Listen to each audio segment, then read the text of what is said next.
mohon maaf, jogetan gitu, jogetan, terus ada ikhtilat bainar rijal wan nisa, terus ada gerakan-gerakan yang mungkin itu bisa menodai daripada kesucian majelis salawat itu sendiri. Pihak hadrahnya ya sebenarnya, dari pihak hadrahnya jangan sampai membuat pukulan yang menarik mereka untuk joget.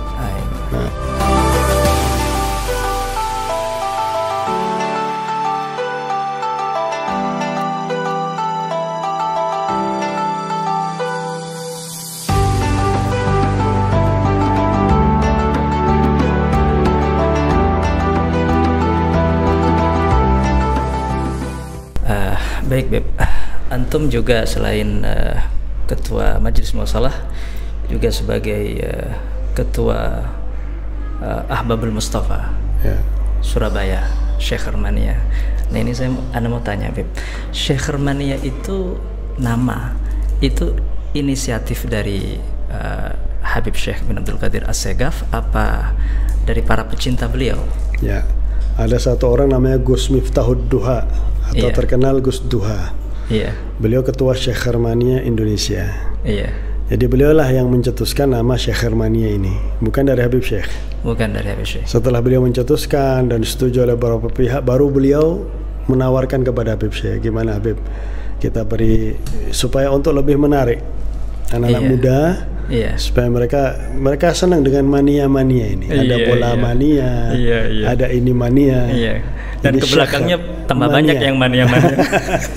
Akhirnya Habib Syekh juga setuju karena memang niatnya untuk menarik para pemuda ini dari majelis yang nggak baik ke majelis yang baik. Dan terdiri dari para pemuda-pemuda kebanyakan para Syekh Hermania. Dan kalau kita lihat para remaja-remaja di majelis salawat itu bukan hanya yang laki-laki, juga perempuan. Ini tidak jarang mereka mohon maaf, jogetan gitu, jogetan, terus ada ikhtilat bainar rijal wan nisa, terus ada gerakan-gerakan yang mungkin itu bisa menodai daripada kesucian majelis salawat itu sendiri. Kira-kira apa yang ingin Habib sampaikan kepada khususnya para Syekh Hermania secara khusus dan kepada para pecinta salawat secara umum, karena Syekher atau bukan Syekher itu kan intinya kan sama, para pecinta Rasulullah Sallallahu Alaihi Wasallam. Jadi eman lah istilahnya kalau majelis yang agung, yang mulia dinodai dengan hal-hal yang silakan. Kalau saya di Surabaya, saya selalu mengingatkan tiap majelis, tiap rutinan, kita rutinan sebulan sekali. Dan kalau diundang sama orang, selalu saya ingatkan, laki perempuan dipisah. Bahkan ketika makhluk qiyam ini memang anak-anak Syekh Hermania ini jiwanya masih liar. Masih liar. Selalu harus dibimbing. Kita jangan pernah bosan membimbing mereka. Setiap makhluk qiyam kadang-kadang merangsek ke depan. Sehingga kadang-kadang ada ke tempat mandi. Kalau sudah ke tempat wanita, saya di makhluk qiyam saya suruh kembali. Kalau memang tidak dengar, saya ambil mic dalam makhluk qiyam. Yang laki ke laki, yang perempuan tetap perempuan. Jangan nyampur. Majelis tidak boleh nyampur. Laki dan perempuan. Maka nasihat saya kepada para panitia. Coba kita lihat majelis Rasulullah ketika di Monas. Ketika di Monas. Itu majelis besar. Yang hadir puluhan ribu. Tapi bisa dipisahkan dari awal karena memang panitia sudah memisahkan tempat. Masuknya gitu berbeda. Masuknya sudah berbeda laki perempuan. Yang ngarahkan juga laki-laki, perempuan juga dan perempuan. Tidak ada akses untuk ikhtilat bainar rijal sama sekali.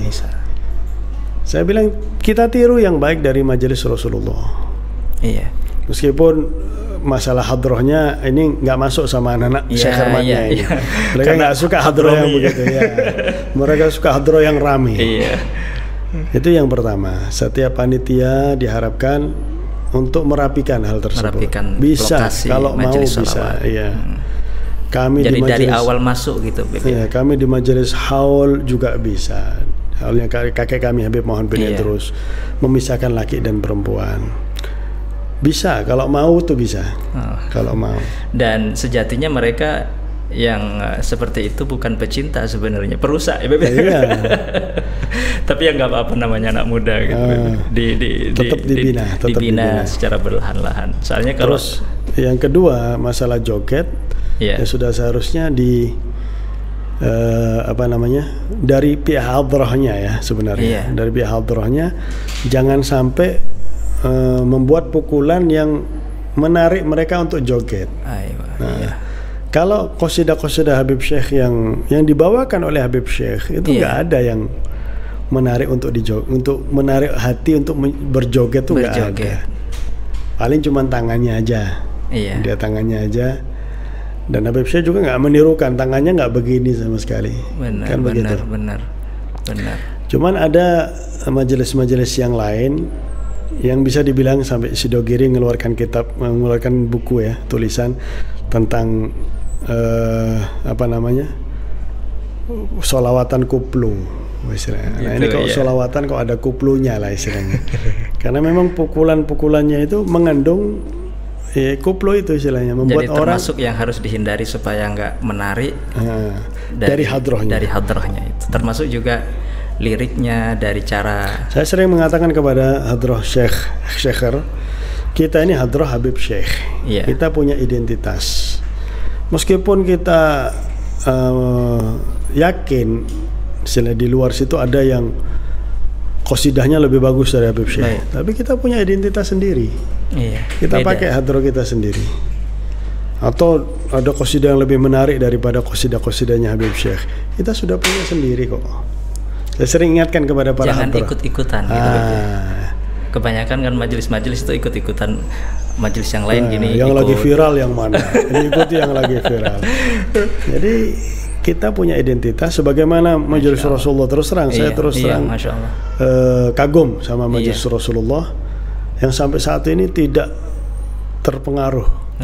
Dia tetap hadrahnya konsisten, rapi. Di Surabaya juga yang Habib Idrus Ali Idrus itu rapi majelis Rasulullahnya. Saya sering menyampaikan, ini kita contoh, rapinya ini kita contoh. Karena kita yang hadir lebih banyak. Kita yang hadir lebih banyak anak muda. Apalagi kalau sudah ada munsyid yang terkenal ya.